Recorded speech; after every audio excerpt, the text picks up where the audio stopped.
Nandito tayo ngayon sa aking nyugan mga ka-frontier. Pumunta tayo dito, sisilipin natin ang ating langka. Tingnan natin kung nahinog na o ano nang itsura nila ngayon. Meron tayong maraming mayroong mga 14 peraso ng bunga ng isang puno ng nangka mga ka-frontier, kaya pupuntahan natin.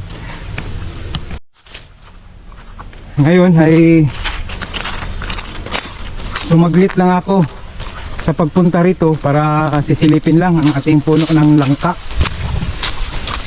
Ayan o, mga after 2 months magkukupran naman tayo. Ito yung langka natin mga ka-frontier. Update sa ating langka, 14 piraso ito. Mabuti walang tibak. Yung tibak, yung burir o yung sakit ng langka na sinisiraan yung bunga nila.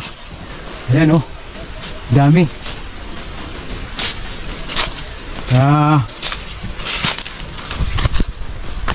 Kailangan talaga mga ka-frontier na ito po sisilipin natin para malaman natin na kung mayroon pa ba siya o wala na.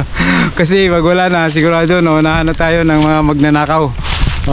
Kasi mayroon ding magnanakaw na pumapasok dito, naghahanap ng mga bunga ng pwede nilang mapakinabangan. Kaya pag nakita nila yung langka ay kinukuha nila yan, walang sinasanto. Kaya tara, uwi na tayo. Ngayon ay pupunta ako sa area 1. Tingnan natin, mag-harvest ako ng saging saba at saka yung pinya. Kukuha na naman tayo ng pinya mga ka-frontier. Alam nyo mga ka-frontier, ngayon ay season ng pinya, kaya maraming pinya ang bunga. Maraming bunga ng pinya ang meron ngayon, kaya medyo mura na lang.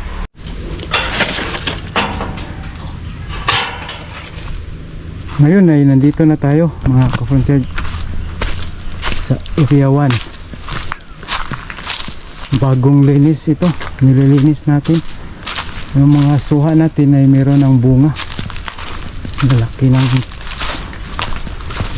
na yung iba. Ayan, at ngayon ay mag-harvest tayo ng pinya. Papakita ko sa inyo mga i-harvest natin. Ayan, ayan o, hinog natin doon.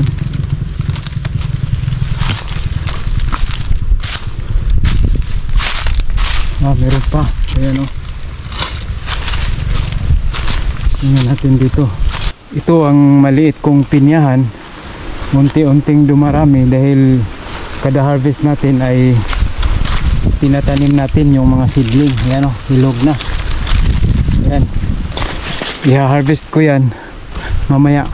Papakita ko muna sa inyo kung ano ang ating haharvestin, saan. Ito pa o, laki o,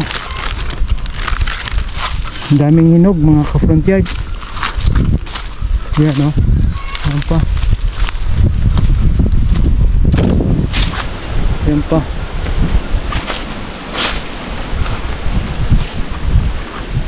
Yan. At dito na yung mga itinanim natin. Yan o. Yan na yun. 60 piraso yan mga ka-frontier. Dahan-dahan nating pinapadami yung ating mga pinya. Balik tayo, mag-harvest na tayo.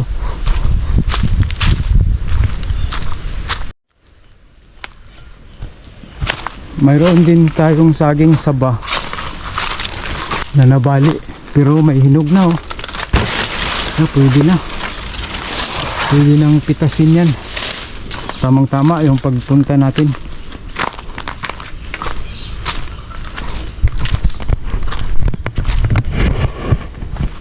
Mabuti na lang mga ka-frontier na nagpunta tayo, kundi mauunahan na naman tayo ng mga ibon. At ngayon ay mag-harvest ako ng pinya. Mamaya ipapakita ko sa inyo ang ma-harvest ko, pati itong saging. Ako po'y nauuhaw mga ka-frontier sa kapitas natin. pag-harvest natin sa ating mga prutas. At ngayon ay ipapakita ko sa inyo ang mga prutas na nakuha ko. Ito. Ayan. Meron tayong atis, mga ka-frontier, oh. Hinog na yung isa, oh. Oh. Ito naman yung saging mundo or saba. Ito yung mga pinya natin. Yan na. Yan, oh. Marami tayong na-harvest na prutas, mga ka-frontier. Ayan. Oh, di ba? Kapag may tiyaga, may nilaga, o sipag at tiyaga lang ang kailangan, mga ka-frontier. Yan. Magkakaroon ka ng libreng mga prutas. Ngayon ay nauuhaw ako at hindi ko ako nakadala ng tubig. Kaya ito ang papakin ko. Hinog na sa puno. Masarap ito. Nakalimutan kong magdala ng tubig, mga ka-frontier. Yan, sarap, oh. Ay, sarap. Juicy.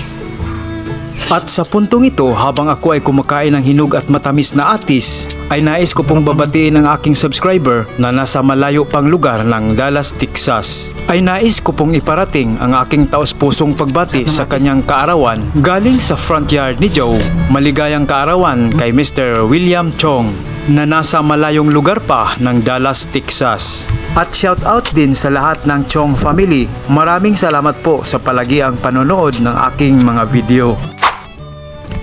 Pagkatapos mong kumain, mga ka-frontier, yung pinagkainan mong buto ay ikakalat natin. Yan, oh. Para sa ganung paraan ay kakalat yung mga binhi at magkakaroon na ng atis dito banda, di ba? Yung mga atis natin ay doon sa unahan pa yon nakalagay. Nakaka-harvest tayo. Ngayon ay tanggalan natin ang seedling. Ito nga pala yung seedling ang sinasabi ko, mga ka-frontier, oh. Yan, oh. Yung mga nandito, yan, mga seedling yan. Ayan, oh. Ito, oh. Ito magandang seedling yan, oh. Maganda mga seedling yan, oh. Oh. Yan ang itatanim natin. Ngayon ay tatanggalin natin yung mga seedling yan, mga ka-frontier. Ito lang po ang ating na-harvest ngayon, mga ka-frontier.